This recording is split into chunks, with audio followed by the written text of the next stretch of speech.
Hey guys, what's Gump here? Today I wanted to make a video, like a fun little video today, and just go over like an original idea I had where I don't think anybody has done it before, where I would rank Halo games based on how good of their PVE and PvP are, and to make it clear, I'm going to be stating a few rules. So, number one, what I mean by PvE, I mean the campaign aspect or like the firefight that's in the game and how fair that is, like in against the player, based on like a difficulty or whatever. And then PvP is just self-explanatory. It's the multiplayer part. Now, I'm going to be a little biased against this because I feel like as though some games have good PvE and PvP, while others have like good PvE but not good PvP. So if that makes any sense, so that's what the third tier is for. It doesn't mean like not good both. It just means one of them wasn't good. So I'll get to explain that for a little bit. So that's basically the rules. We're gonna rank them based on whether the campaign firefight is good against the player and whether the multiplayer social aspect is faring, it's whatever. So the first game is Halo CE. I'm gonna have to put this in good PvE and PvP. I feel like because it's the first one, it gets it gets like a solid pass because it's the first game. Good PVE. I mean, the campaign's pretty good. Like, I don't think there's any problems with it on higher difficulty if you know what you're doing. Sure, the rocket flood may be annoying, but that's only like in like two levels, I think. But other than that, like, I think the PvE aspect is really good. The PvP is classic as well, although it can be a little nuanced and irritating with everybody just relying on the freaking Magnum over like any other weapon in the game. Halo 2. Um, this is gonna be a weird thing because although it has a good campaign or like a good PvE in the campaign, I feel like the sniper jackals on legendary really take it down like a point because I don't think it's fair against the player to get sniped like in zero point 0.5 seconds before the human mind can comprehend what's going on. I think that was just partially Bungie's fault for their code and like how did they why did they make this happen? How did they how did they do anything like this? It's just weird that the freaking Master Chief can die to a sniper jackal in like zero point 0.5 seconds before you can even register what happened. PvP wise, I would say it's good, but in some cases it's okay because again, the game engine Blam is a little finicky when it comes to like gameplay, and some people can really exploit some glitches like the famous BXR method where you can like go into battle, and if you use it, like odds are you're gonna win most of the time because I mean it's just a glitch, really. It's just an exploit. I don't think it's bad necessarily. Like that doesn't mean that Halo 2's multiplayer is bad. It's just like, like if you just give it a controller to like a toddler, I'm sure they'll be able to beat somebody. Halo 3, again, just like Halo 1, I think it's good PvE and PvP.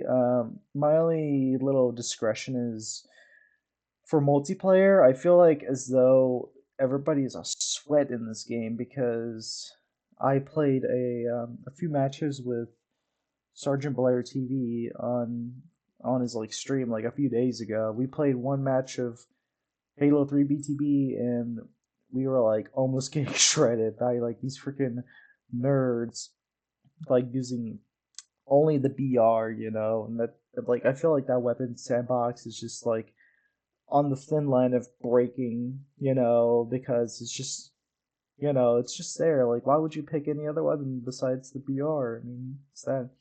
PVE again.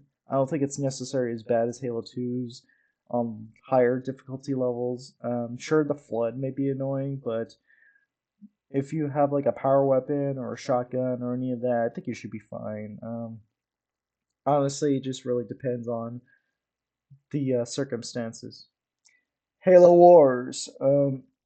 It is a RTS game, so we're going to shift like my perception on how this will work.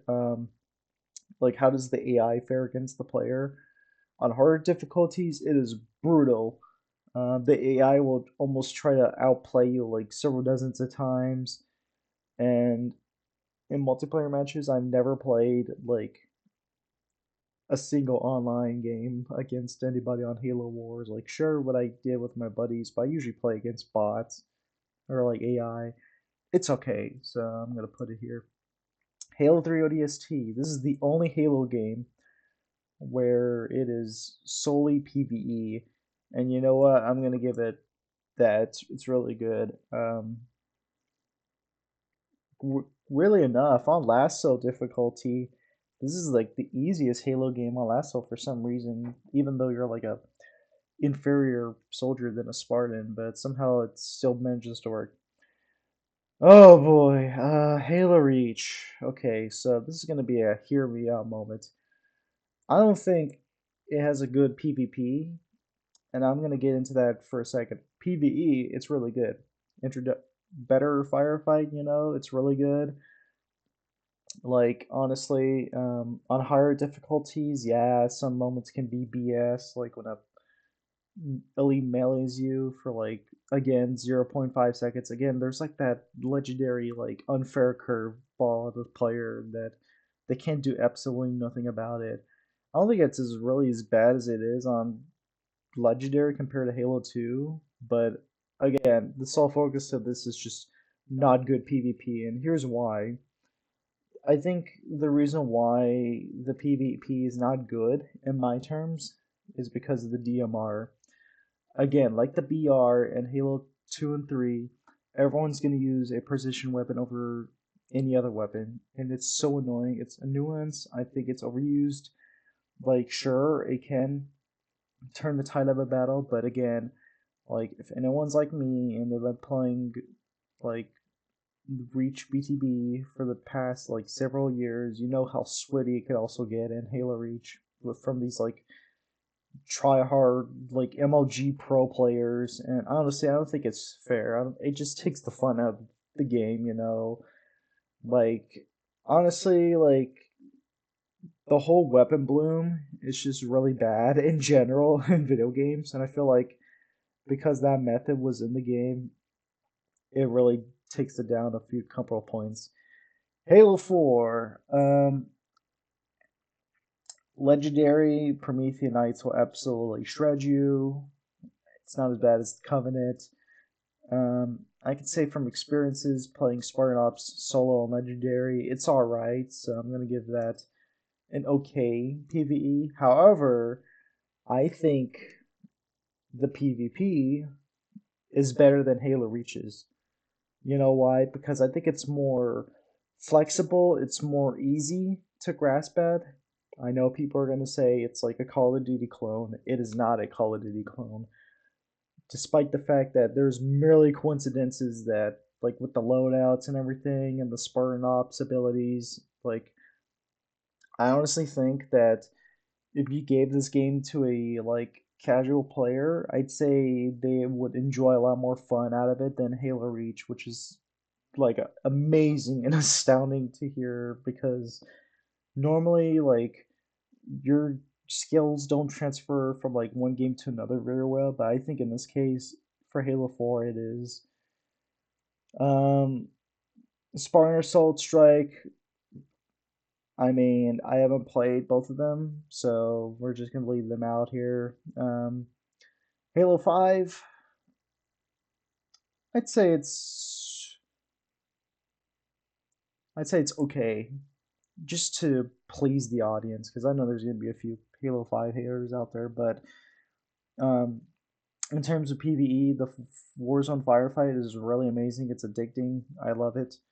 I played it like multiple times. However, for like Mythic, there are some moments in Mythic Warzone firefight where it can be like a little out of hand, and like honestly, it's just like that moment that's really rare. But unless you have like a really good squad and they know what they're doing, you should be fine. For PvP, this is like the make or break it for most people. Um, I think because it's like an arena shooter almost like, and it's trying to be like competitive ranked, it's all right. It's not good, it's not bad, it's just all right, because honestly, I think with like the movement style and like the Spartan ground pounds and everything, like I haven't played a multiplayer match for like a while, but I remember playing from the beta and on launch that the multiplayer was okay. Like it wasn't definitely for my skill, but I tried, and it's just like another one of those games where it's like, okay, it has an okay PvP, as people like it. Social games, amazing. It would be in good PvP, but I think a lot of people would agree with what I'm doing, and I'm trying to mix it out here. Trying to come to like a huge consensus agree that it's an alright game. Halo Wars 2, just like Halo Wars 1, there's another RTS game that's solely based on the player skill and their strategy against the AI. Um, Legendary, there are some levels in the campaign that can almost shred you. Everyone knows what level I'm talking about. It's that one like fight for your life mode. And it's just like, oh my god. PvP. There's like that game mode. I forgot what it's called. I think it was like Blitz or something like that. It was all right. I'm gonna have to put in OK tier right here. And then finally we have Halo Infinite. Good, absolutely good. I love the campaign. I love the like PVE aspect of it with like firefighting and everything. It's definitely a lot easier and fairer in terms, although sometimes things can get a little hectic. PvP, I would say now it's like on the fine line between old and modern Halo, because a lot of people would frustrate their like concerns about it. Like at first when it launched, like the netcode for it was it was like pretty bad, but like eventually it got fixed and now it's like a lot more enjoyable. I feel like as though this game is really good for a casual player.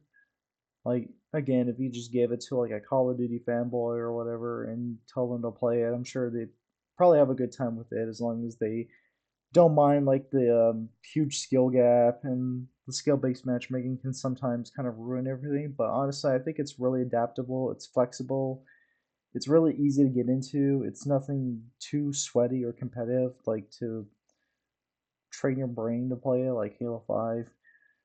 But other than that, yeah, it's straight up there. I think it's really good for both like against the AI and other players.